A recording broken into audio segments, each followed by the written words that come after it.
relance des relations franco-algériennes, passer des paroles aux actes. Maintenant que le dossier Sansal est clos, la partie française se trouve désormais confrontée à ses responsabilités dans la relance des relations diplomatiques avec l'Algérie, en acceptant de gracier l'écrivain franco-algérien, sous médiation allemande.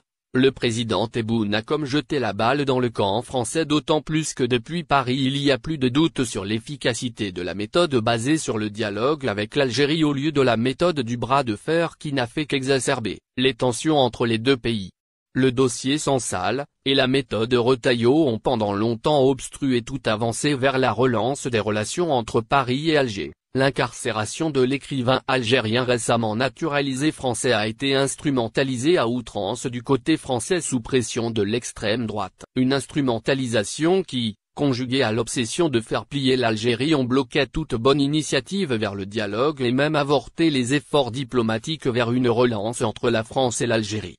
La route est désormais balisée. Évolution du discours officiel français. Les déclarations officielles provenant du gouvernement français, notamment depuis la grâce accordée à Boualem Sansal, abordent totalement dans la logique de dialogue en attendant d'être concrétisées en actes versant dans ce sens. Dans une réaction à la grâce accordée à Boualem Sansal, le président français Emmanuel Macron s'est félicité de la décision algérienne et a lancé un appel au dialogue avec l'Algérie. Je prends acte de ce geste d'humanité du président Tebboune et j'en remercie. Je reste évidemment disponible pour échanger avec lui sur l'ensemble des sujets d'intérêt pour nos deux pays, a déclaré le président français depuis Toulouse où il était en déplacement officiel.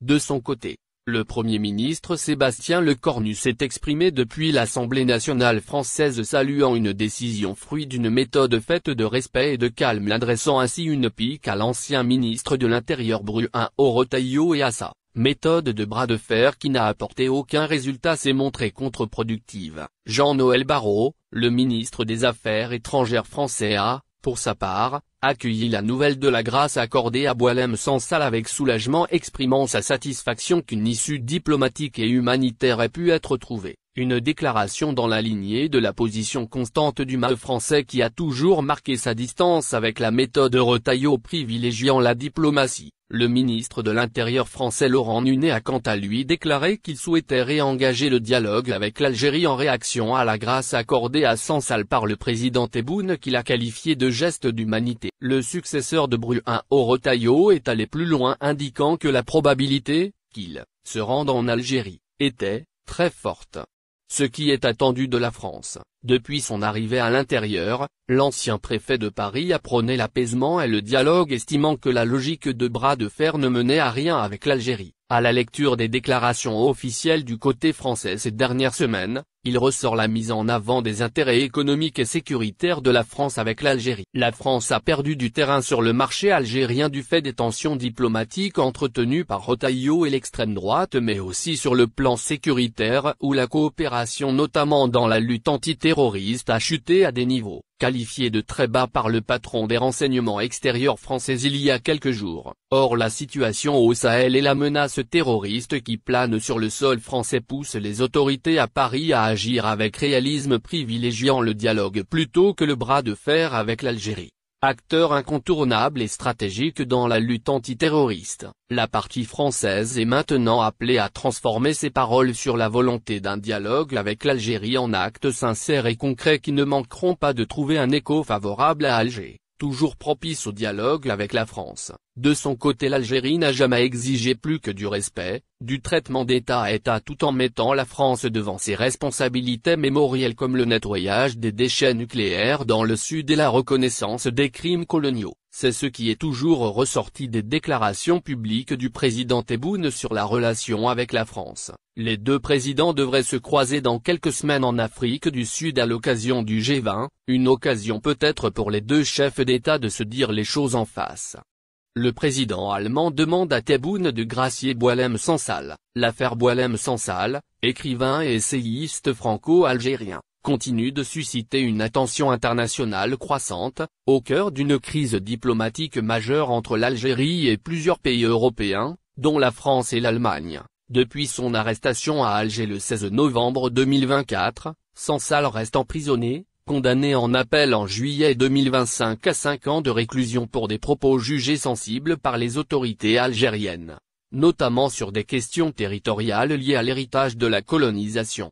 Le 10 novembre 2025, le président allemand Frank-Walter Steinmeier a exprimé publiquement son souhait que l'écrivain soit gracié. Dans un communiqué, il a appelé son homologue algérien Abdelmadjid Tebboune à accomplir un geste humanitaire, proposant même que Boualem Sansal soit transféré en Allemagne pour y recevoir des soins médicaux adaptés à son âge avancé et à son état de santé fragile. Steinmeier a souligné que cette initiative pourrait représenter l'expression d'une attitude humanitaire et d'une vision politique à long terme, tout en rappelant les bonnes relations bilatérales entre l'Allemagne et l'Algérie. Cette intervention allemande survient dans un contexte de tensions diplomatiques profondes. Depuis plus d'un an, les relations entre Paris et Alger se sont considérablement détériorées, marquées par des expulsions réciproques de fonctionnaires, le rappel des ambassadeurs et des restrictions concernant les visas diplomatiques.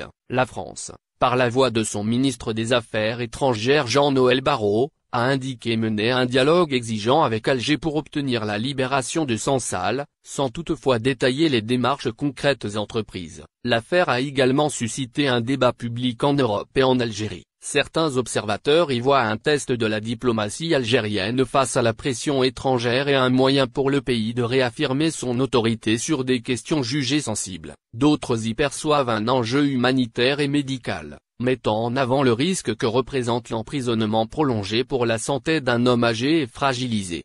Les commentaires sur cette affaire reflètent la polarisation de l'opinion. Certains internautes européens et algériens jugent que la libération de Sansal serait un signal positif sur le respect des droits humains et le dialogue international, tandis que d'autres rappellent que la situation juridique de l'écrivain reste le résultat de décisions de justice nationale, insistant sur la souveraineté de l'Algérie. Au-delà des frontières, cette affaire met en lumière le rôle de la diplomatie culturelle et intellectuelle. Boualem Sansal, par ses écrits et ses prises de position, symbolise pour certains la liberté d'expression et le débat sur l'histoire coloniale et les identités nationales. Pour d'autres, il s'agit simplement d'un citoyen ayant exprimé des opinions qui, selon la justice algérienne, dépassent les limites légales.